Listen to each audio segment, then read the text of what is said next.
ಹೇಳತ್ತೀನಿ actually Patanjali ಅವರ ಒಂದು ಅಷ್ಟಾಂಗ ಯೋಗ ನಿಮಗೆ ಎಕ್ಸಾಮ್ದಾಗ ಕೇಳ್ಬೋದು. ಪತಂಜಲಿ ಅವರು ರಚಿಸಿರುವಂಥ ಒಂದು ಯೋಗ ಸೂತ್ರದಲ್ಲಿ ಒಂದು ಒಟ್ಟು ಎಷ್ಟು ಭಾರತೀಯ ಸೂತ್ರಗಳನ್ನು ಅವ್ರು ತಿಳಿಸಿದ್ದಾರೆ ಅಂತ ಎಕ್ಸಾಮ್ ಒಳಗೆ ಕೇಳ್ಬೋದು. ಅದು 196 ಸೂತ್ರಗಳಲ್ಲಿ ಅವರು ಯೋಗವನ್ನು ಕುರಿತು ಬರೆದಿದ್ದಾರೆ. ಇನ್ನು ಪತಂಜಲಿ ಅವರ ಒಂದು ಯೋಗ ಪಂಥವು ಯೋಗಕ್ಕೆ ಸಂಬಂಧಿಸಿದಂಥ ಒಂದು ಸೂತ್ರಗಳ ಮೂಲಕ ನಮ್ಮ ಒಂದು ಮನಸ್ಸನ್ನು ನಿಯಂತ್ರಿಸುವ ವ್ಯವಸ್ಥೆಯನ್ನು ಒಂದು ರಾಜಯೋಗ ಅನ್ನುವಂಥ ಒಂದು ಹೆಸರಿನಿಂದ ಅವರು ಕರೀತಾರೆ. ಇನ್ನು ಯೋಗಶಾಸ್ತ್ರದ ಪಿತಾಮಹ ಪತಂಜಲಿ ಮಹರ್ಷಿ ತಮ್ಮ ಯೋಗ ಸೂತ್ರ ಅನ್ನುವಂಥ ಒಂದು ಗ್ರಂಥದಲ್ಲಿ 4 ಪಥಗಳನ್ನು ಕುರಿತು ಅವರು ತಿಳಿಸಿರುವಂಥದ್ದು. ಅದು ಜ್ಞಾನಯೋಗ, ಭಕ್ತಿಯೋಗ, ಕರ್ಮಯೋಗ ಮತ್ತು ರಾಜಯೋಗ. ನೋಡಿ, 4 ಪಥಗಳಲ್ಲಿ ಅತ್ಯಂತ ಪ್ರಮುಖವಾಗಿ ಮತ್ತು ನಾವು ಅಭ್ಯಾಸ ಮಾಡುವಂಥದ್ದು ಅದು ರಾಜಯೋಗ. ಈ ಜ್ಞಾನಯೋಗ, ಭಕ್ತಿಯೋಗ, ಕರ್ಮಯೋಗ ಇವೆಲ್ಲ ಬರ್ತಾವೆ. ಆದರೂ ಸಹಿತ ಈ ರಾಜಯೋಗ ಅನ್ನುವಂಥದ್ದು ಅತಿ ಪ್ರಮುಖವಾಗಿರುವಂಥದ್ದು. ಆ 4 ಪಥಗಳಲ್ಲಿ ನಾವು ರಾಜಯೋಗವನ್ನು ಕುರಿತು ಜಾಸ್ತಿ ಅಭ್ಯಾಸ ಮಾಡ್ತೀವಿ. ಉಸಿರಾಟ ಮತ್ತು ಮನಸ್ಸಿನ ನಿಯಂತ್ರಣವನ್ನು ಸಾಧಿಸೋದರ ಮೂಲಕ ಒಂದು ನಮ್ಮ ಗುರಿಯನ್ನು ತಲುಪಲಿಕ್ಕೆ ರಾಜಯೋಗ ಪ್ರಮುಖವಾಗಿ ಕಾರಣ ಆಗುವಂಥದ್ದು. ಅಂದರೆ ನೋಡಲೆ ನಾವು ವಿಶೇಷವಾಗಿ ಈ ಪ್ರಾಣಾಯಾಮ ಮಾಡ್ತೀವಿ, ವಿಶೇಷವಾಗಿ ಬೇರೆ ಬೇರೆ ಒಂದು ಆಸನಗಳನ್ನು ಹಾಕ್ತೀವಿ. ಅವಕ್ಕೆಲ್ಲಕ್ಕೂ ಏನು ಉದ್ದೇಶ ಆತಂದ್ರೆ ನಮ್ಮ ಒಂದು ಗುರಿಯನ್ನು ತಲುಪಬೇಕು, ನಾವು ಇಟ್ಕೊಂಡಿರುವಂಥ ಒಂದು ಕನಸನ್ನು ಸಾಕಾರಗೊಳಿಸಲಿಕ್ಕೆ ಒಂದು ವಿಶೇಷವಾಗಿ ಯೋಗವನ್ನು ಮಾಡುವಂಥದ್ದು. ಅದು ಪ್ರಾಣಾಯಾಮ ಆಗಿರ್ಬೋದು, ಬೇರೆ ಬೇರೆ ಒಂದು ಯೋಗದ ಅಭ್ಯಾಸಗಳಾಗಿರ್ಬೋದು. ಅಲ್ಲೇ ಉಸಿರಾಟವನ್ನು ಮತ್ತು ಮನಸ್ಸಿನ ನಿಯಂತ್ರಣವನ್ನು ಸಾಧಿಸುವಂಥದ್ದು ಪ್ರಮುಖ ಮೆಟ್ಟಿಲು ಆಗಿರುವಂಥದ್ದು. ಇನ್ನು ಈ ಪತಂಜಲಿ ಯೋಗ ಮಹರ್ಷಿಗಳದು ವಿಶಿಷ್ಟತೆ ಏನು ಅಂತಂದ್ರೆ ಅವರು ಹೇಳಿರುವಂಥ ಒಂದು ರಾಜಯೋಗದಲ್ಲಿ ಹೇಳಿರುವಂಥ 8 ಮೆಟ್ಟಿಲುಗಳನ್ನು ಸೂಚಿಸಿ ಅದಕ್ಕೆ ಅಷ್ಟಾಂಗ ಯೋಗ ಅಥವಾ ಅಷ್ಟಾಂಗ ಮಾರ್ಗ ಅನ್ನುವಂಥ ಹೆಸರಿನಿಂದ ಅವರು ಕರೆದಿದ್ರು. ನೋಡಿ, ಆ 8 ಮೆಟ್ಟಿಲುಗಳು ಏನು ಅಂತಂದ್ರೆ ವಿಶೇಷವಾಗಿ ನಾವಲ್ಲಿ ಕಾಣುವಂಥದ್ದು ಯಮ, ನಿಯಮ, ಆಸನ, ಪ್ರಾಣಾಯಾಮ, ಪ್ರತ್ಯಾಹಾರ, ಧಾರಣ, ಧ್ಯಾನ ಮತ್ತು ಸಮಾಧಿ. ನೋಡಿ, ಪ್ರತಿಯೊಂದು ಯಮ ಆಗಿರ್ಬೋದು, ನಿಯಮ ಆಗಿರ್ಬೋದು, ಆಸನ, ಪ್ರಾಣಾಯಾಮ, ಪ್ರತ್ಯಾಹಾರ, ಧಾರಣ, ಧ್ಯಾನ, ಸಮಾಧಿ ಇವೆಲ್ಲ ಅವರು ರಾಜಯೋಗದಲ್ಲಿ ತಿಳಿಸಿರುವಂಥ ಒಟ್ಟು 8 ಅಷ್ಟಾಂಗ ಮಾರ್ಗಗಳು. ಅಂದ್ರೆ ಈಗ ನೀವೆಲ್ಲ ಅಭ್ಯಾಸ ಮಾಡ್ತೀರಿ, ಬೌದ್ಧ ಧರ್ಮ, ಜೈನ ಧರ್ಮ ಅವರೆಲ್ಲ ಏನು ಮಾಡಿದರು ಅಂದ್ರೆ ತಮ್ಮದೇ ಆದಂಥ ಒಂದು ಬೋಧನೆ ಮಾಡಿದ್ರು. ಅಲ್ಲಿ ಸಹಿತ ಬುದ್ಧ 8 ಅಷ್ಟಾಂಗ ಮಾರ್ಗಗಳನ್ನು ಹೇಳಿದ್ದ.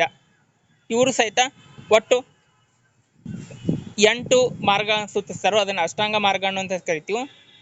ಇಲ್ಲಿ ಮೊದಲೇದಾಗಿ ನಾವು ಅಭ್ಯಾಸ ಮಾಡುವಂಥದ್ದು ಯಮ ಅಂದರೆ ಏನು? ಯಮ ಅನ್ನುವಂಥದ್ದು ಇದು ಸಾಮಾಜಿಕ ವ್ಯಕ್ತಿತ್ವವನ್ನು ಬೆಳೆಸಲು ಕೆಲವು ಉತ್ತಮ ನಡೆಗಳನ್ನು ಬೆಳೆಸ್ಕೋಬೇಕು ಅನ್ನುವಂಥದ್ದು ಹೇಳ್ತೈತಿ. ಯಮ ಅನ್ನುವಂಥದ್ದು ವಿಶೇಷವಾಗಿ ಅಹಿಂಸೆ, ಸತ್ಯ, ಆಸ್ತೇಯ, ಬ್ರಹ್ಮಚರ್ಯ ಮತ್ತು ಅಪರಿಗ್ರಹವನ್ನು ಕುರಿತು ಇರುವಂಥದ್ದು. ಅಂದ್ರೆ ನಾವು ಸಾಮಾಜಿಕ ವ್ಯಕ್ತಿತ್ವವನ್ನು ಬೆಳೆಸ್ಕೊಳ್ಳಿಕ್ಕೆ ಅಂದ್ರೆ ನಾವು ಪ್ರತಿಯೊಬ್ಬ ವ್ಯಕ್ತಿಯು ಸಹಿತ, ಪ್ರತಿಯೊಬ್ಬ ಮಾನವನು ಸಹಿತ ಒಂದು ಸಮಾಜದಲ್ಲಿ ಬೆಳಿಬೇಕಾಗಿರೋದ್ರಿಂದ ಆತ ಸಾಮಾಜಿಕ ವ್ಯಕ್ತಿತ್ವವನ್ನು ಹೊಂದಿರಬೇಕಾಗತ್ತೈತಿ. ಅದಕ್ಕಾಗಿ ಆತ ಯಾವುದೇ ಪ್ರಾಣಿಗಳನ್ನು ಒಳಗೊಂಡಂತೆ ಯಾರಿಗೂ ಸಹಿತ ಅಹಿಂಸೆಯನ್ನು ಮಾಡಬಾರ್ದು. ಅದೇ ರೀತಿ ಸತ್ಯವನ್ನು ನುಡಿಬೇಕು, ಸುಳ್ಳನ್ನು ಹೇಳಬಾರ್ದು. ಆಮೇಲೆ ಆಸ್ತೇಯ ಅಂದರೆ ಬೇರೆಯವರ ವಸ್ತುಗಳನ್ನು ಕದಿಯದಿರುವುದು. ಆಮೇಲೆ ಬ್ರಹ್ಮಚರ್ಯ ಅಂದ್ರೆ ಇಂದ್ರಿಯ ನಿಗ್ರಹ. ಆಮೇಲೆ ಅಪರಿಗ್ರಹ ಅಂದ್ರೆ ದುರಾಶೆಯನ್ನು ಪಡೆದಿರುವಂಥ. ಇದನ್ನು ಯಮ ಅನ್ನುವಂಥ ಒಂದು ಮೊದಲನೇ ಒಂದು ಮಾರ್ಗದಲ್ಲಿ ಅವರು ಸೂಚಿಸಿರುವಂಥದ್ದು. ಅಹಿಂಸೆ, ಸತ್ಯ, ಆಸ್ತೇಯ, ಬ್ರಹ್ಮಚರ್ಯ ಅಥವಾ ಅಪರಿಗ್ರಹ ಇವೇನು ಅಂದರೆ ಪ್ರಮುಖವಾಗಿ ಬರುವಂಥದ್ದು. ಇನ್ನು ಎರಡನೇ ಒಂದು ಮಾರ್ಗ ಅದು ನಿಯಮ ಏನನ್ನು ಸೂಚಿಸ್ತೈತಿ ಅಂತಂದ್ರೆ ಅದು ವ್ಯಕ್ತಿಯ ಆರೋಗ್ಯ ಮತ್ತು ನಡವಳಿಕೆಗೆ ಸಂಬಂಧಪಟ್ಟಿರುವಂಥದ್ದು. ನೋಡಿ, ವಿಶೇಷವಾಗಿ ಶೌಚ, ಸಂತೋಷ, ತಪಸ್ಸು, ಸ್ವಾಧ್ಯಾಯ, ಈಶ್ವರ ಪ್ರಣಿಧಾನ ಇವು ನಿಯಮದಲ್ಲಿ ಬರುವಂಥವು. ಅಂದ್ರೆ ನಿಯಮ ಅಂದ್ರೆ ವಿಶೇಷವಾಗಿ ನಮ್ಮ ಆರೋಗ್ಯ ಮತ್ತು ನಡವಳಿಕೆಗೆ ಸಂಬಂಧಪಟ್ಟಿರುವಂಥದ್ದು. ಶೌಚ ಅಥವಾ ನಾವು ಪ್ರತಿನಿತ್ಯ ಶುಚಿಯಾಗಿ ಇರಬೇಕಾಗಿರುವಂಥದ್ದು. ಅಂದ್ರೆ ಪ್ರತಿನಿತ್ಯ ನಾವು ಒಂದು ಶುಭ್ರವಾದಂಥ ಒಂದು ಬಟ್ಟೆಯನ್ನು ಧರಿಸುವಂಥದ್ದು, ಪ್ರತಿನಿತ್ಯ ಸ್ನಾನವನ್ನು ಮಾಡುವಂಥದ್ದು, ಪ್ರತಿನಿತ್ಯ ಹಲ್ಲನ್ನು ಉಜ್ಜುವಂಥದ್ದು ಇವೆಲ್ಲ ಒಂದು ನಿಯಮದಲ್ಲಿ ಬರುವಂಥದ್ದು. ಅದೇ ರೀತಿ ಸಂತೋಷ, ನಾವು ಪ್ರತಿನಿತ್ಯ ಏನಿರಬೇಕು ಅಂದ್ರೆ ಸಂತೋಷವನ್ನು ಹೊಂದಬೇಕು. ಯಾವುದೇ ಒಂದು ದುಃಖಕರ ಆಲೋಚನೆಗಳು ನಮ್ಮ ಮನಸ್ಸನ್ನು ಕಾಡದೇ ಇರುವಂಗೆ ನಾವು ನೋಡಬೇಕು, ನಮ್ಮ ಮನಸ್ಸನ್ನು ಹತೋಟಿಯಲ್ಲಿ ಇಟ್ಕೋಬೇಕು. ಅದೇ ರೀತಿ ತಪಸ್ಸು, ಸ್ವಾಧ್ಯಾಯ ಅನ್ನುವಂಥದ್ದು ವಿಶೇಷವಾಗಿ ದೇವರಲ್ಲಿ ಭಯಭಕ್ತಿಯನ್ನು ಹೊಂದಿರುವಂಥದ್ದು. ಈಶ್ವರ ಪ್ರಣಿಧಾನ ಅಂದ್ರೆ ನಮ್ಮನ್ನು ದೇವರಿಗೆ ಅರ್ಪಿಸಿಕೊಳ್ಳುವಂಥದ್ದು. ಅಂದರೆ ದೇವರಲ್ಲಿ ನಂಬಿಕೆಯನ್ನು ಇಟ್ಟುಕೊಳ್ಳುವಂಥದ್ದನ್ನು ಈಶ್ವರ ಪ್ರಣಿಧಾನ ಅನ್ನುವಂಥ ಹೆಸರಿನಿಂದ ನಾವಿಲ್ಲಿ ಕರಿತೀವಿ. ಇದು ಎರಡನೇ ಒಂದು ಅವರು ನಿರೂಪಿಸಿರುವಂಥ ಮಾರ್ಗ. ಇನ್ನು ಮೂರನೇದು ಬರುವಂಥದ್ದು ಆಸನ. ನೋಡ್ರಿ, ಅಷ್ಟಾಂಗ ಯೋಗದ ಒಂದು ಮೂರನೇ ಮೆಟ್ಟಿಲು ಅಂತೇಳಿ ನಾವು ಕರಿತೀವಿ. ಆಸನ ಅಂದ್ರೆ ಅದು ಶರೀರ ನಿಶ್ಚಲವಾಗಿ ಸುಖಕರವಾಗಿ ದೀರ್ಘಕಾಲವಾಗಿ ಒಂದೇ ಭಂಗಿಯಲ್ಲಿ ಇರುವಂತ ಸ್ಥಿತಿಯನ್ನ ನಾವು ಆಸನ ಅನ್ನುವಂಥ ಒಂದು ಹೆಸರಿನಿಂದ ಕರಿತೀವಿ. ಇದನ್ನ ಯಾರು ಬೇಕಾದ್ರೂ ಸಹಿತ ಯಾವುದೇ ವಯಸ್ಸಿನಲ್ಲಿ ಬೇಕಾದ್ರೂ ಸಹಿತ ಮಾಡಬಹುದು. ನಾವು ಈ ಆಸನಗಳನ್ನು ಹಾಕೋದ್ರಿಂದ, ಆಸನ ಅಥವಾ ವಿಶೇಷವಾಗಿ ಪ್ರಾಣಾಯಾಮದಲ್ಲಿ ಬೇರೆ ಬೇರೆ ಆಸನಗಳು ಬರ್ತಾವೆ. ಆ ಒಂದು ಆಸನಗಳು ಒಂದು ನಮ್ಮ ದೇಹದ ಒಂದು ಜಡತ್ವವನ್ನ ಅಂದ್ರೆ ಸೋಮಾರಿತನವನ್ನ ಹೋಗಲಾಡಿಸಿ ಒಂದು ಆರೋಗ್ಯ ಮತ್ತು ಯೌವನವನ್ನ ವೃದ್ಧಿ ಮಾಡಲಿಕ್ಕೆ ಸಹಾಯ ಆಗುವಂಥದ್ದು. ವಿಶೇಷವಾಗಿ ನಾವು ಆಸನಗಳನ್ನ ಇಲ್ಲಿ ಕಾಣುವಂಥದ್ದು. ಇನ್ನು ನಾಲ್ಕನೇ ಮೆಟ್ಲು ಅದು ಪ್ರಾಣಾಯಾಮ. ಪ್ರಾಣಾಯಾಮ ಅಂದ್ರೆ ವಿಶೇಷವಾಗಿ ಪ್ರಾಣ ಅಂದ್ರೆ ಜೀವ, ಆಯಾಮ ಅಂದ್ರೆ ನಿಗ್ರಹಿಸು. ಪ್ರಾಣಾಯಾಮ ಅಂದ್ರೆ ಅದು ವಿಶೇಷವಾಗಿ ಉಸಿರಾಟದ ಕ್ರಮಬದ್ಧವಾದಂಥ ಒಂದು ಅಭ್ಯಾಸ ಅನ್ನುವಂಥ ಒಂದು ಹೆಸರಿನಿಂದ ನಾವು ಕರಿತೀವಿ. ಅಂದ್ರೆ ಉಸಿರಾಟವನ್ನ ನಾವು ನಿಯಂತ್ರಣದಲ್ಲಿ ಇಟ್ಟುಕೊಂಡು ಈ ಒಂದು ಪ್ರಾಣಾಯಾಮವನ್ನ ಮಾಡುವಂಥದ್ದು. ಉಸಿರಾಟದ ಮೂಲಕ ಪಂಚ ಪ್ರಾಣಗಳ ಮೇಲೆ ಹತೋಟಿಯನ್ನ ಸಾಧಿಸುವಂಥದ್ದನ್ನ ನಾವು ಪ್ರಾಣಾಯಾಮ ಅನ್ನುವಂಥ ಹೆಸರನ್ನು ಕರಿತೀವಿ. ಇದು ಸಪ್ರೇಟ್ ಆಗೇ ಒಂದು ನಾವು ಅಭ್ಯಾಸ ಮಾಡ್ತೀವಿ. ಆ ಪ್ರಾಣಾಯಾಮ ಯಾವ್ಯಾವ ಹಾಕ್ತೀವಿ, ಪ್ರಾಣಾಯಾಮ ಹಾಕ್ಬೇಕಾದ್ರೆ ಇರುವಂಥ ಒಂದು ನಿಯಮಗಳು ಯಾವ್ಯಾವ, ಯಾವ ರೀತಿ ನಾವು ಪ್ರಾಣಾಯಾಮವನ್ನು ಹಾಕಬೇಕು ಅನ್ನುವಂಥದ್ದನ್ನ ಸಪ್ರೇಟಾಗಿ ಏನು ಮಾಡ್ತೀವಿ ಅಂದ್ರೆ ಇನ್ನೊಮ್ಮೆ ಅಭ್ಯಾಸ ಮಾಡ್ತೀವಿ ಮುಂದ್ಗಡೆ. ಇನ್ನು ಐದನೇದು ಯಾವುದು ಅಂತಂದ್ರೆ ವಿಶೇಷವಾಗಿ ಪ್ರತ್ಯಾಹಾರ.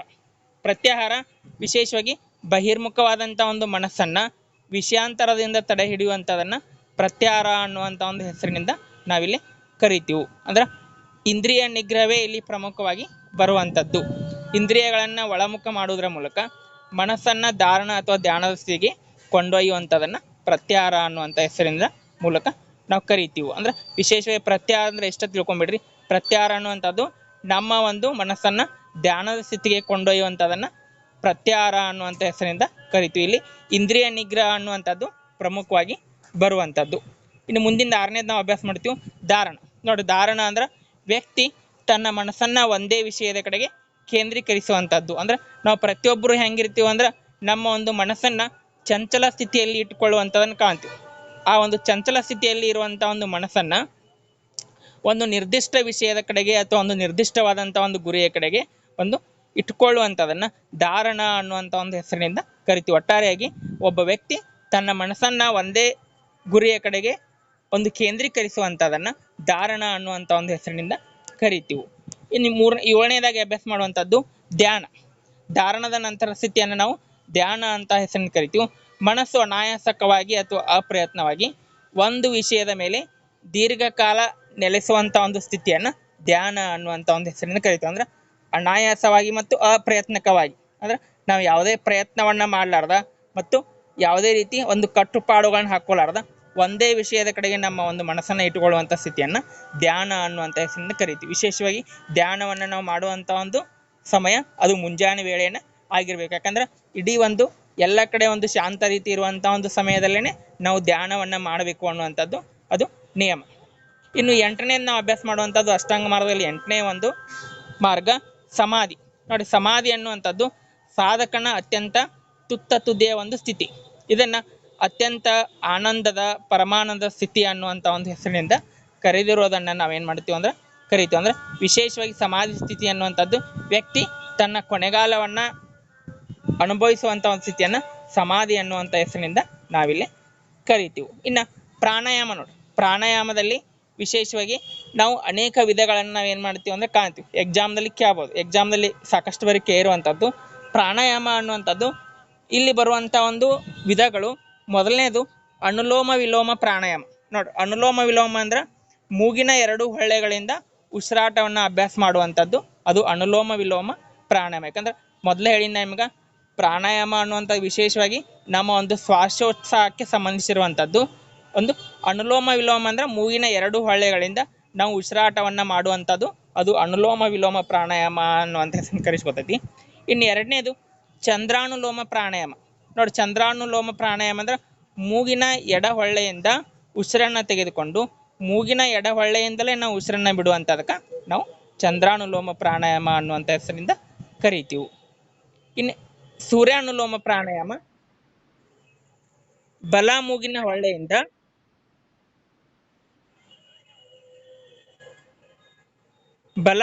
ಹೊಳ್ಳೆಯಿಂದ ನಾವು ಉಚ್ಛ್ವಾಸ ಮತ್ತು ನಿಶ್ವಾಸವನ್ನ ಮಾಡುವಂಥದಕ್ಕೆ ನಾವು ಸೂರ್ಯಾನುಲೋಮ ಪ್ರಾಣಾಯಾಮ ಅನ್ನೋ ಹೆಸರು. ಇವೆರಡು ನೆನಪಿಟ್ಟವ್ರಿ. ಚಂದ್ರಾನುಲೋಮ ಅಂದ್ರ ಎಡ ಹೊಳ್ಳೆಯಿಂದ ಉಸಿರನ್ನ ತೆಗೆದುಕೊಂಡು ಎಡ ಹೊಳ್ಳೆಯಿಂದಲೇ ಉಸಿರನ್ನ ಬಿಡುವಂಥದ್ದು. ಸೂರ್ಯಾನುಲೋಮ ಅಂತಂದ್ರ ಬಲ ಮೂಗಿನ ಹೊಳ್ಳೆಯಿಂದ ಉಚ್ಛ್ವಾಸ ನಿಶ್ವಾಸ ಅಂದ್ರ ಮಾಡುವಂಥದ್ದು. ಇನ್ನು ಚಂದ್ರಭೇದನ ಪ್ರಾಣಾಯಾಮ ಅಂದ್ರ ಎಡ ಹೊಳ್ಳೆಯಿಂದ ಪೂರಕ, ಬಲ ಹೊಳ್ಳೆಯಿಂದ ರೇಚಕ. ಅಂದ್ರೆ ಎಡ ಹೊಳ್ಳೆಯಿಂದ ಉಸಿರನ್ನ ತೆಗೆದುಕೊಂಡು ಬಲ ಹೊಳ್ಳೆಯಿಂದ ಉಸಿರನ್ನ ಬಿಡುವಂಥದ್ದು. ಅದು ಚಂದ್ರಭೇದನ ಪ್ರಾಣಾಯಾಮ ಅಂತ ತಿಳ್ಕೊಂಡು ಕರೆಸ್ಕೊತೈತಿ. ಇನ್ನು ಸೂರ್ಯಭೇದನ ಪ್ರಾಣಾಯಾಮ ಅಂದ್ರ ಬಲ ಹೊಳ್ಳೆ ನಾವು ಒಂದು ಉಸಿರನ್ನ ತೆಗೆದುಕೊಂಡು ಎಡ ಹೊಳ್ಳೆಯಿಂದ ನಾವು ಉಸಿರನ್ನ ಬಿಡುವಂಥದ್ದು. ಅದು ಸೂರ್ಯಭೇದನ. ಇಲ್ಲಿ ಉಲ್ಟಾ ಇಷ್ಟ ನೋಡ್ಕೊಂಡ್ಬಿಟ್ರಿ. ಎಡ ಹೊಳ್ಳೆಯಿಂದ ತೆಗೆದುಕೊಂಡು ಉಸಿರನ್ನ ಬಲ ಹೊಳ್ಳೆಯಿಂದ ಬಿಟ್ಟಿವ ಅಂದ್ರ ಚಂದ್ರಭೇದನ. ಬಲ ಹೊಳ್ಳೆಯಿಂದ ಉಸಿರನ್ನ ತೆಗೆದುಕೊಂಡು ಎಡ ಹೊಳ್ಳೆಯಿಂದ ನಾವು ಉಸಿರನ್ನ ಬಿಟ್ಟಿವ ಅಂದ್ರ ಅದು ಸೂರ್ಯಭೇದನ ಅಂತ ಒಂದು ಹೆಸರಿನಿಂದ ಅದು ಕರೆಸ್ಕೊತೈತಿ. ಇನ್ನು ಮುಂದೆ ನಾಡಿ ಶೋಧನ ಪ್ರಾಣಾಯಾಮ.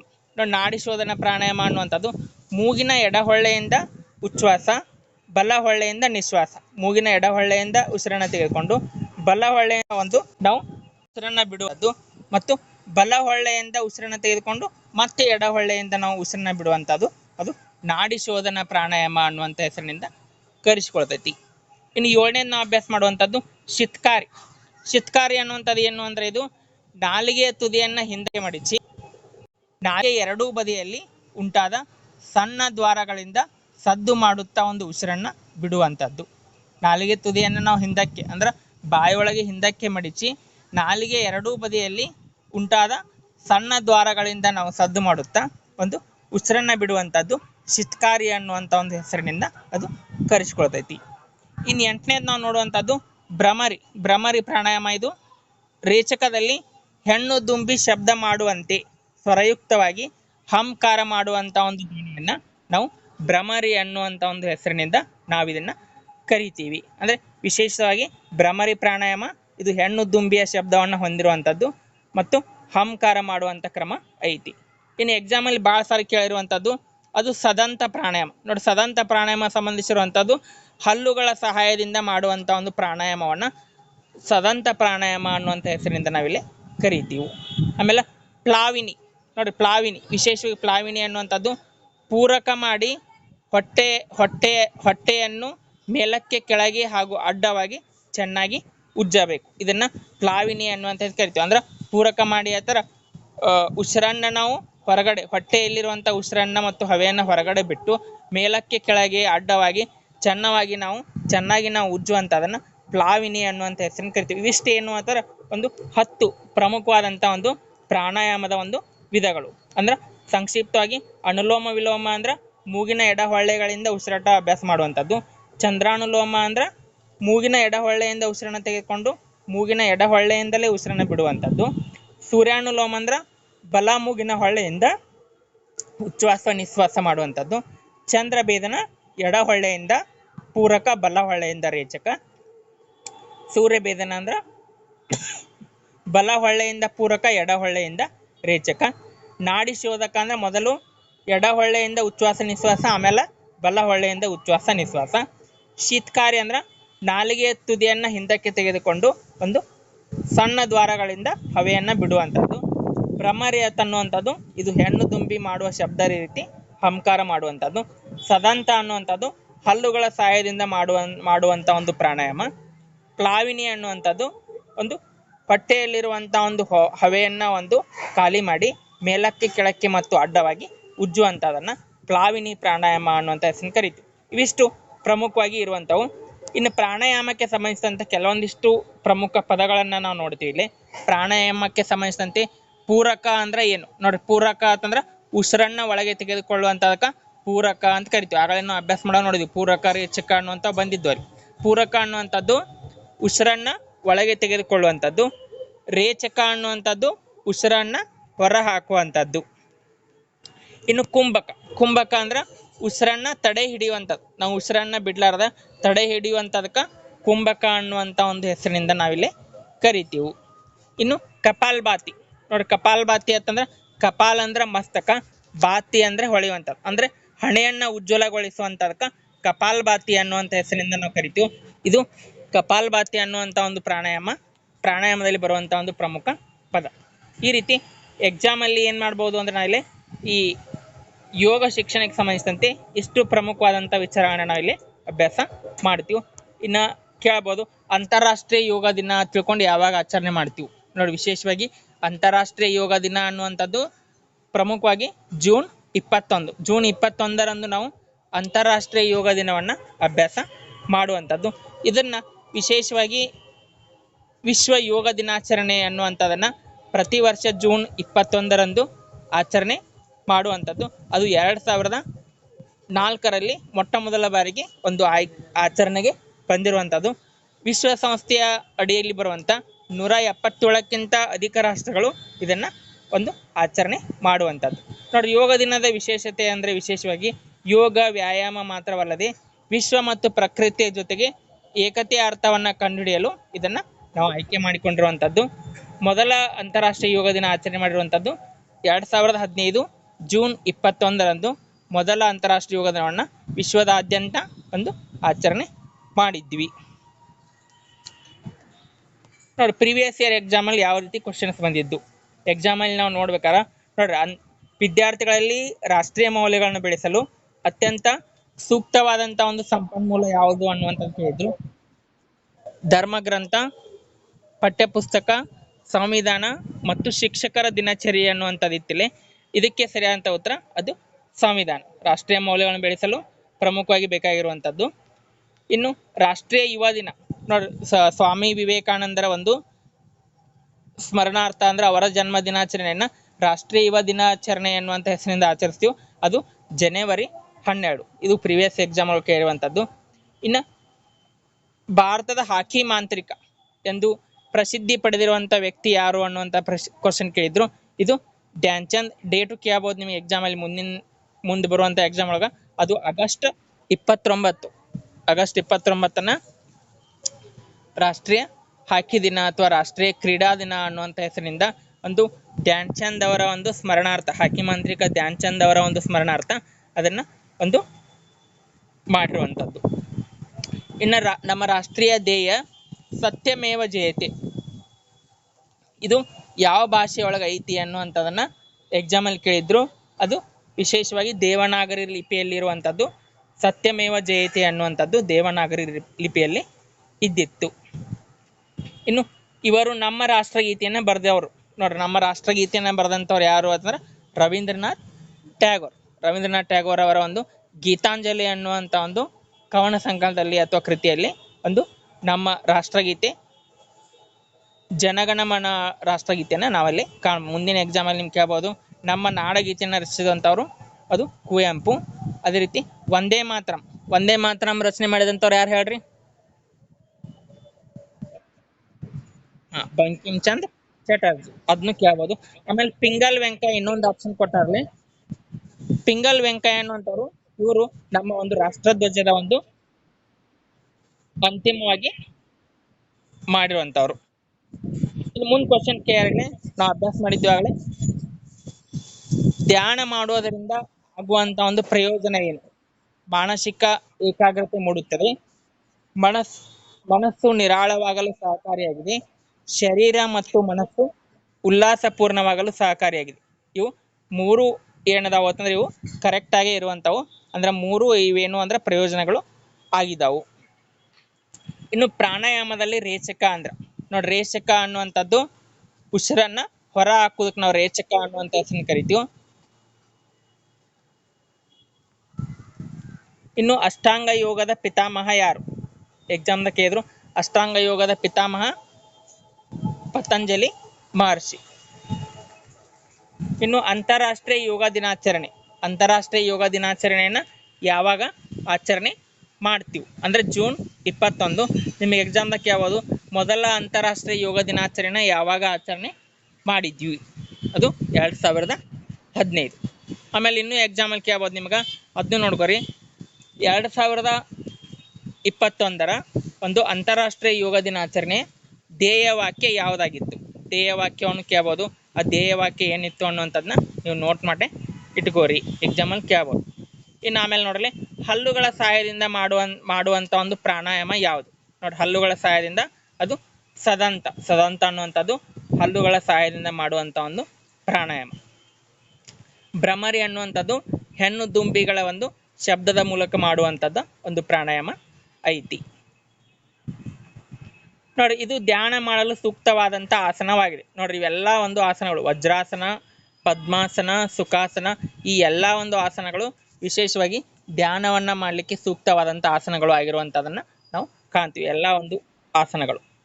ಇನ್ನು ಸ್ಕೋಲಿಯಾಸಿಸ್ ಅನ್ನುವಂಥ ಒಂದು ಇದು ಏನೈತಿ? ಚರ್ಮ ರೋಗ, ಹೃದಯ ರೋಗ, ಮೂತ್ರಪಿಂಡದ ರೋಗ, ನಿಲುವಿನ ದೋಷ. ನೋಡಿ, ನಿಲುವಿನ ದೋಷ ಅನ್ನುವಂಥ ಹೆಸರು ಕರಿತೀವಿ. ಸ್ಕೋಲಿಯಾಸಿಸ್, ಲಾರ್ಡೋಸಿಸ್ ಇವೆಲ್ಲ ಬರ್ತಾವ, ಅವು ನಿಲುವಿನ ದೋಷಗಳು ಅಂತ ಹೆಸರಿಂದ ಕರಿತೀವಿ. ಇನ್ನು ಆರೋಗ್ಯ ಶಿಕ್ಷಣಕ್ಕೆ ಸಂಬಂಧಿಸಿದಂತೆ ಯಾವುದು ತಪ್ಪಾಗೈತಿ? ನೋಡ್ರಿ, ಯಾವ್ದು ತಪ್ಪಾಗೈತಿ ಅಂತ ಕೇಳೋರ, ಇಲ್ಲಿ ಜೀವಸತ್ವ ಎ ಇದು ಕಣ್ಣುಗಳ ರಕ್ಷಣೆಗೆ ಸಂಬಂಧಪಟ್ಟಿರುವಂಥದ್ದು ಕರೆಕ್ಟ್ ಐತಿ. ಜೀವಸತ್ವ ಬಿ ನರವ್ಯೂಹ ಮತ್ತು ಜೀರ್ಣಾಂಗ ವ್ಯವಸ್ಥೆಗೆ ಸಂಬಂಧಪಟ್ಟಿರುವಂಥದ್ದು, ಅದು ಕರೆಕ್ಟ್ ಐತಿ. ಇನ್ನು ಜೀವಸತ್ವ ಸಿ ಹಲ್ಲು ಮತ್ತು ವಸಡುಗಳ ರಕ್ಷಣೆಗೆ, ಅಂದ್ರೆ ವಿಶೇಷವಾಗಿ ಜೀವಸತ್ವ ಸಿ ಬೇಕಾಗ್ತೈತಿ. ಇನ್ನು ಜೀವಸತ್ವ ಡಿ ರಕ್ತ ಹೆಪ್ಪಗಟ್ಟಲು ಅನ್ನುವಂಥ ಆಪ್ಷನ್ ಕೊಟ್ಟಾರು, ಇದು ರಾಂಗ್ ಐತೆ. ತಪ್ಪಾದ ಹೋಲಿಕೆಯನ್ನು ಗುರುತಿಸಿ ಅಂತ ಕೇಳಾರು. ಆಕ್ಚುಲಿ ರಕ್ತ ಹೆಪ್ಪುಗಟ್ಟಲು ನಮಗೆ ಬೇಕಾಗುವಂಥ ವಿಟಮಿನ್ ಅದು ವಿಟಮಿನ್ ಕೆ ಕೊರತೆಯಿಂದ ಒಂದು ರಕ್ತ ಹೆಪ್ಪುಗಟ್ಟದೇ ಇರುವಂಥದ್ದನ್ನು ಕಾಣ್ತೀವಿ. ಅಂದರೆ ವಿಶೇಷವಾಗಿ ಆ ಒಂದು ತೊಂದರೆ ಇರುವಂಥವ್ರಿಗೆ ವಿಟಮಿನ್ ಕೆ ಅನ್ನುವಂಥ ಒಂದು ಇಂಜೆಕ್ಷನನ್ನು ಕೊಟ್ಟು ಒಂದು ಬೇಗನೆ ರಕ್ತ ಹೆಪ್ಪುಗಟ್ಟಲಿಕ್ಕೆ ಒಂದು ವೈದ್ಯರು ಶಿಫಾರಸು ಮಾಡುವಂಥದ್ದನ್ನು ಕಾಣ್ತೀವಿ. ಇನ್ನು ಕ್ಷಯರೋಗ, ವಿಶೇಷವಾಗಿ ಆರೋಗ್ಯ ಶಿಕ್ಷಣ ಸಿಲೆಬಸ್ ಒಳಗೆ ನಿಮಗೆ ಸಾಂಕ್ರಾಮಿಕ ರೋಗಗಳ ಬಗ್ಗೆ ಒಂದು ಸಿಲೆಬಸ್ ಕೊಟ್ಟಾರಲ್ಲೇ, ಆ ಸಾಂಕ್ರಾಮಿಕ ರೋಗಗಳ ಬಗ್ಗೆ ಕೊಟ್ಟಿರೋದ್ರಿಂದ ಕ್ಷಯರೋಗ ಅನ್ನುವಂಥ ಒಂದು ರೋಗಾನು ಅದು ಮೈಕ್ರೋಬ್ಯಾಕ್ಟೀರಿಯಾ ಟ್ಯೂಬರ್ಕ್ಯುಲೋಸಿಸ್. ಈ ಮೈಕ್ರೋಬ್ಯಾಕ್ಟೀರಿಯಾ ಟ್ಯೂಬರ್ಕ್ಯುಲೋಸಿಸ್ ಅನ್ನುವಂಥದ್ದು ಅದು ಕ್ಷಯರೋಗ ಬರಲಿಕ್ಕೆ ಪ್ರಮುಖವಾಗಿರುವಂಥ ಒಂದು ಕಾರಣ ಆಗೈತಿ. ಇನ್ನು ಪ್ರಥಮ ಚಿಕಿತ್ಸೆ ನೀಡುವಾಗ ರೋಗಿಗೆ ಸಾಕಷ್ಟು ಬಾರಿ ನಾವು ತುಂಬಬೇಕಾಗಿರುವಂಥದ್ದು ಅದು ಆತ್ಮಸ್ಥೈರ್ಯ. ಆ ಆತ್ಮಸ್ಥೈರ್ಯವನ್ನೇ ನಾವು ತುಂಬಿದೀವಿ ಆ ಥರ ಆ ಪ್ರಥಮ ಚಿಕಿತ್ಸೆ ನೀಡುವಂಥ ಒಂದು ಸಮಯದಲ್ಲಿ ರೋಗಿ ಯಾವುದೇ ರೀತಿ ಒಂದು ಭಯವನ್ನ ಪಡಲಾರ್ದ ಒಂದು ವಿಶೇಷವಾಗಿ ಒಂದು ನಮ್ಮ ಒಂದು ಚಿಕಿತ್ಸೆಗೆ ಆತ ಸ್ಪಂದಿಸಿ ಧೈರ್ಯವನ್ನ ತಂದುಕೊಳ್ಳುವಂಥದ್ದನ್ನು ನಾವಿಲ್ಲಿ ಕಾಣ್ತೀವಿ. ಅಂದ್ರೆ ಅವನಿಗೆ ನಾವು ಆತ್ಮಸ್ಥೈರ್ಯವನ್ನ ತುಂಬಬೇಕು. ನೋಡಿ, ಇದು ನಮ್ಮ ಭಾರತದ ರಾಷ್ಟ್ರ ಪಕ್ಷಿ ಆಗಿದೆ. ಎಕ್ಸಾಮಲ್ಲಿ ಕೇಳಿದ್ರು ಅದು ನವಿಲು ಅನ್ನುವಂಥದ್ದು ನಮ್ಮ ಭಾರತದ ರಾಷ್ಟ್ರೀಯ ಪಕ್ಷಿ ಆಗಿದೆ. ಎಕ್ಸಾಮಲ್ಲಿ ಕೇಳಬಹುದು ನಮ್ಮ ರಾಷ್ಟ್ರೀಯ ಒಂದು ಪುಷ್ಪ ಯಾವುದು? ಅದು ಕಮಲ. ಆಮೇಲೆ ನಮ್ಮ ಒಂದು ರಾಷ್ಟ್ರೀಯ ಪ್ರಾಣಿ ಯಾವುದು? ಅದನ್ನು ಕೇಳಬಹುದು, ಅದು ಹುಲಿ. ಈ ರೀತಿ ಎಕ್ಸಾಮಲ್ಲಿ ಕೇಳಬಹುದು. ಇನ್ನು ನಮ್ಮ ರಾಷ್ಟ್ರಗೀತೆಯಲ್ಲಿರುವಂಥ ಒಂದು ಸಾಲುಗಳು ನೋಡಿ, 13 ಸಾಲುಗಳನ್ನ ನಮ್ಮ ರಾಷ್ಟ್ರಗೀತೆಯಲ್ಲಿ ಕಾಣ್ತೀವಿ. ಜನಗಣಮನ ಅನ್ನುವಂಥ ಒಂದು ರವೀಂದ್ರನಾಥ್ ಟ್ಯಾಗೋರ್ ಬರೆದಿರುವಂಥ ಒಂದು ರಾಷ್ಟ್ರಗೀತೆಯಲ್ಲಿ 13 ಸಾಲನ್ನು ಕೇಳ್ತೀವಿ. ಇನ್ನು ಮುಂದೆ ಎಕ್ಸಾಮಲ್ಲಿ ಕೇಳ್ಬೋದು ನಮ್ಮ ನಾಡಗೀತೆ ಜಯ ಭಾರತ ಜನನಿಯ ತನುಜಾತೆ ಎಷ್ಟು ಸಾಲುಗಳನ್ನ ಹೊಂದೈತೆ ಅಂತ ಕೇಳ್ಬೋದು. ಅದನ್ನ ನೀವೇನು ಮಾಡಬೇಕು ಅಂದ್ರೆ ನೋಟ್ ಮಾಡಿ ಇಟ್ಕೋಬೇಕು. ಅಂದ್ರೆ ನೀವು ಯಾವುದೇ ಕ್ವಶನ್ ಪೇಪರ್ ತೊಗೊಂಡ್ರು ಸಹಿತ ಈ ರೀತಿ ಆ ಎಕ್ಸಾಮಲ್ಲಿ ಕೇಳುವಂಥದಕ್ಕೆ ಇನ್ನು ಮುಂದೆ ಬರುವಂಥದ್ದು ಕೋರಿಲೇಟ್ ಯಾವ ರೀತಿ ಕ್ವಶನ್ ಬರ್ಬೋದು ಅನ್ನುವಂಥದ್ದನ್ನ ನೀವು ನೋಡ್ಬೇಕು. ಇನ್ನು ಇವರ ಜನ್ಮ ದಿನಾಚರಣೆಯನ್ನು ರಾಷ್ಟ್ರೀಯ ಕ್ರೀಡಾ ದಿನವನ್ನಾಗಿ ಆಚರಿಸುತ್ತೇವೆ.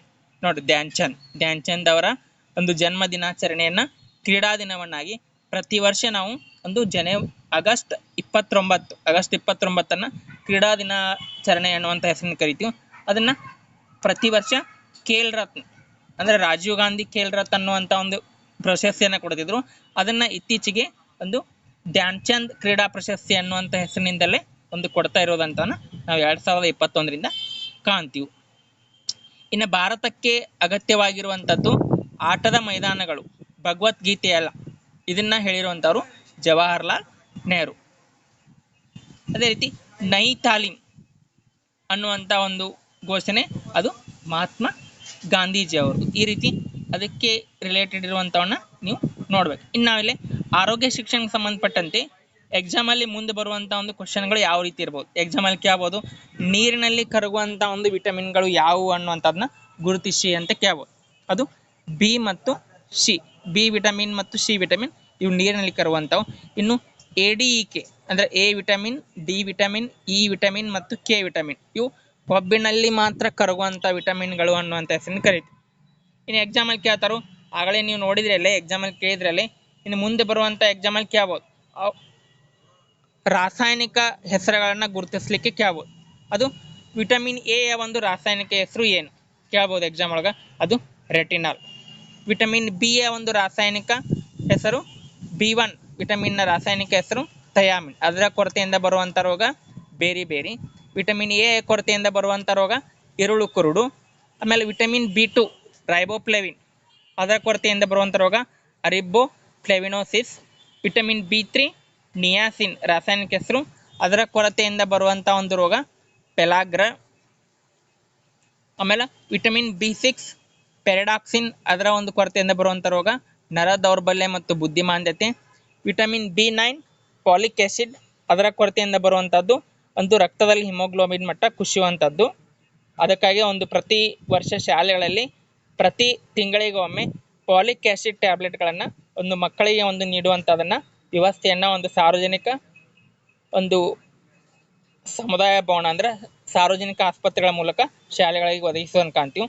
ಇನ್ನು ವಿಟಮಿನ್ B12 ಸಯನೋಕೊಬೊಲೋಬಿನ್, ಇದರ ಒಂದು ರಾಸಾಯನಿಕ ಹೆಸರು, ಅದರ ಕೊರತೆಯಿಂದ ಬರುವಂಥ ರೋಗ ರಕ್ತಹೀನತೆ. ಆಮೇಲೆ ವಿಟಮಿನ್ C, ಅದರ ರಾಸಾಯನಿಕ ಹೆಸರು ಆಸ್ಕಾರ್ಬಿಕ್ ಆಮ್ಲ, ಅದರ ಕೊರತೆಯಿಂದ ಬರುವಂಥದ್ದು ಸ್ಕರ್ವಿ. ವಿಟಮಿನ್ D, ಇದು ವಿಶೇಷವಾಗಿ ಒಂದು ಮಕ್ಕಳಲ್ಲಿ ರಿಕೆಟ್ಸ್ ಅನ್ನುವಂಥ ಒಂದು ರೋಗವನ್ನು ತೆಗೆದುಕೊಂಡು ಬಂದ್ರೆ ಮತ್ತು ವಯಸ್ಕರಲ್ಲಿ ಒಂದು ಆಸ್ಟಿಯೋಮಲೋಸಿಯಾ ಅನ್ನುವಂಥ ಒಂದು ರೋಗ ಬರುವಂಥದ್ದು. ಇದರ ರಾಸಾಯನಿಕ ಹೆಸರು ಅದು ಕ್ಯಾಲ್ಸಿಫೆರಾಲ್. ಇನ್ನು ವಿಟಮಿನ್ ಇ ಯ ಒಂದು ರಾಸಾಯನಿಕ ಹೆಸರು ಟೊಕೊಫೆರಾಲ್, ಅದರ ಒಂದು ಕೊರತೆಯಿಂದ ಬರುವಂಥ ಒಂದು ರೋಗ ಅದು ಬಂಜೆತನ. ವಿಶೇಷವಾಗಿ ನೀವೆಲ್ಲ ಓದಿರ್ಬೋದು, ಇಲಿಗಳಲ್ಲಿ ಬಂಜೆತನ ಅನ್ನುವಂಥ ಒಂದು ರೋಗವನ್ನು ನೀವೆಲ್ಲ ನೋಡಿರುವಂಥದ್ದು. ಇನ್ನು ವಿಟಮಿನ್ ಜೀವಸತ್ವ ಎ, ಅದರ ಒಂದು ಕೊರತೆಯ ರೋಗ ರಾತ್ರಿ ಕ್ರೂಡುತನ. ವಿಟಮಿನ್ B1 ಬೇರಿ. Vitamin B5 pellagra. Vitamin B12 ರಕ್ತಹೀನತೆ.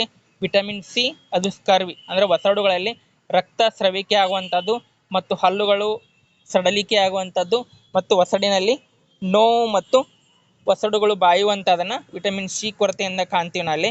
ವಿಶೇಷವಾಗಿ ನಾವು ಒಂದು ಹುಳಿ ಪದಾರ್ಥಗಳು ಅಂದರೆ ಹುಳಿ ಪದಾರ್ಥಗಳನ್ನ ನಿಂಬೆಹಣ್ಣು, ಸಿಟ್ರಸ್ ಹಣ್ಣುಗಳು, ಅದೇ ರೀತಿ ಒಂದು ಬೇರೆ ಹಣ್ಣುಗಳನ್ನು ನಾವು ಸೇವಿಸುವುದರ ಮೂಲಕ ವಿಟಮಿನ್ C ಅನ್ನು ನಾವು ಪಡಿಬಹುದು. ಇಲ್ಲಿಷ್ಟು ಕೊಟ್ಟಾರ ನೋಡಲಿ. ವಿಟಮಿನ್ ಎ ರೋಗ ಒಂದು ಇರಳು ಕ್ರೂಡುತನ, ರಾತ್ರಿ ಸಮಯದಲ್ಲಿ ದೃಷ್ಟಿ ಇರದೇ ಇರುವಂಥದ್ದು, ಕೆಲವು ವೇಳೆಗೆ ಪೂರ್ಣ ದೃಷ್ಟಿ ಕಳೆದುಕೊಳ್ಳುವಂಥದ್ದು. ವಿಟಮಿನ್ B1 ಬೇರೆ ಸ್ನಾಯುಗಳು ಬಲಹೀನವಾಗಿ ಮತ್ತು ಕೆಲಸ ಮಾಡಲು ಆಗದೇ ಇರುವಂಥ ಒಂದು ಸ್ಥಿತಿಯನ್ನು ಬೇರೆ ಅನ್ನುವಂಥ ಕರಿತೀವಿ. ಇನ್ನು ವಿಟಮಿನ್ C ಸ್ಕರ್ವಿ, ಒಸಡುಗಳಲ್ಲಿ ರಕ್ತಸ್ರಾವ ಮತ್ತು ಗಾಯಗಳು ಮಾಯಲು ಬಹಳಷ್ಟು ಕಾಲಾವಕಾಶ ತೆಗೆದುಕೊಳ್ಳುವಂಥದ್ದನ್ನು ನಾವಿಲ್ಲಿ ಕಾಣ್ತೀವಿ. ಇನ್ನು ವಿಟಮಿನ್ D ರಿಕೆಟ್ಸ್ನ ಲಕ್ಷಣ ಮೂಳೆಗಳು ಮೃದುವಾಗುವುದು ಮತ್ತು ಬಾಗುವಂಥದ್ದು. ಇನ್ನು ಕ್ಯಾಲ್ಸಿಯಂನ ಕೊರತೆಯಿಂದ ವಿಶೇಷವಾಗಿ ಒಂದು ಮೂಳೆಗಳು ಬಲಹೀನ ಆಗುವಂಥದ್ದನ್ನು, ಅಯೋಡಿನ್ ಕೊರತೆಯಿಂದ ಗಳಗಂಡ ರೋಗ, ಅದೇ ರೀತಿ ಕಬ್ಬಿಣದ ಕೊರತೆಯಿಂದ ರಕ್ತಹೀನತೆ. ಇವು ಪ್ರಮುಖವಾಗಿ ನಾವು ಯೋಗ ಶಿಕ್ಷಣ ಮತ್ತು ಆರೋಗ್ಯ ಶಿಕ್ಷಣಕ್ಕೆ ಸಂಬಂಧಪಟ್ಟಂತೆ ಪ್ರಮುಖವಾದಂಥ ಇಷ್ಟು ಚರ್ಚೆಯನ್ನು ನಾವಿಲ್ಲಿ ಅಭ್ಯಾಸವನ್ನು ಮಾಡಿರುವಂಥದ್ದು. ಇನ್ನೂ ಹೆಚ್ಚಿನ ಒಂದು ಅಭ್ಯಾಸ ಒಂದು ಮುಂದಿನ ಕ್ಲಾಸ್ ನಾವು ಆರೋಗ್ಯ ಶಿಕ್ಷಣಕ್ಕೆ ಸಂಬಂಧಪಟ್ಟಂತೆ ಏನೇನು ಓದ್ಕೋಬೇಕು, ಸಾಂಕ್ರಾಮಿಕ ರೋಗಗಳು ಯಾವ್ಯಾವ, ಅವುಗಳ ಕೊರತೆಯಿಂದ ಬರುವಂಥ ರೋಗಗಳು ಯಾವ್ಯಾವ, ಅದನ್ನೆಲ್ಲ ಒಂದು ಮುಂದಿನ ಕ್ಲಾಸ್ ನಾವು ಅಭ್ಯಾಸ ಮಾಡೋಣ.